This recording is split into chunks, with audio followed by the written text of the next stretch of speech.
Assalamualaikum warahmatullahi wabarakatuh. Halo semuanya, perkenalkan nama saya Muhammad Yusuf Adila dari Prodi Akuntansi Universitas Terbuka, nomor induk mahasiswa 0571 17503, Universitas Terbuka Semarang. Ini kita akan membahas topik yang sangat fundamental bagi negara kita, yaitu mengenal Pancasila dalam konteks historis. Kita akan melihat bagaimana Pancasila sebagai dasar negara kita telah menguji berbagai ujian dan interpretasi yang berbeda seiring berjalannya waktu. Perjalanan ini tidak mulus, penuh dengan tantangan, konflik, dan perubahan.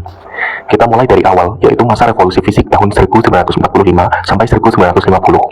Begitu kita merdeka di tahun 45, perjuangan belum selesai. Kita harus berjuang, baik secara fisik maupun diplomasi, untuk mempertahankan kedaulatan dari Belanda yang ingin kembali. Periode ini diwarnai berbagai perundingan penting. Ada perjanjian Linggarjati yang kemudian dilanggar Belanda lewat agresi militer 1. Lalu ada perjanjian Renville yang sayangnya kembali dilanggar lewat agresi militer 2. Perjuangan diplomasi berlanjut lewat perjanjian Romroyen yang akhirnya membuka jalan konferensi meja bundar atau KMB di tahun 1949. Belanda akhirnya mengakui kedaulatan Indonesia, tapi ada catatannya, bentuk negara kita adalah Republik Indonesia Serikat atau RIS. Masa RIS adalah masa yang paling singkat, yaitu pada 1949 sampai 1950, atau 1 tahun. Kenapa bisa begitu? Karena tidak sesuai dengan cita-cita persatuan. Ada banyak tuntutan dari rakyat untuk kembali ke negara kesatuan. Akhirnya, pada 17 Agustus 1950, kita resmi kembali menjadi NKRI dan menggunakan UUD 1950. Meskipun begitu, kita berhasil melaksanakan pemilu pertama tahun 1995 untuk memilih DPR dan Dewan Konstituante.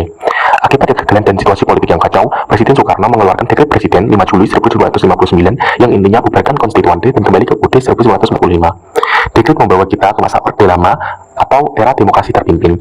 Periode ini juga penuh gejolak, krisis ekonomi, dan munculnya adalah peristiwa G30 SPKI tahun 1965 yang menjadi ujian berat bagi Pancasila.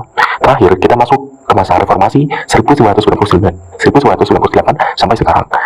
Di awal reformasi, di tengah euforia kebebasan, nilai-nilai Pancasila sempat terabaikan. Namun seiring waktu, muncul kesadaran untuk menemukan kembali atau merevitalisasi Pancasila. Kemudian, pemerintah menetapkan 1 Juni sebagai hari lahir Pancasila pada tahun 2016. Jika kita melihat seluruh perjalanan sejarah tadi, kita tidak hanya melihat pergantian kekuasaan, kita melihat bagaimana nilai-nilai Pancasila diuji, ditafsirkan, dan diperjuangkan. Setidaknya ada 3 nilai utama yang sangat menonjol. Yang pertama, sila ketiga. Sejarah ini menunjukkan bahwa persatuan adalah nilai yang paling krusial dan harus terus-menerus diperjuangkan.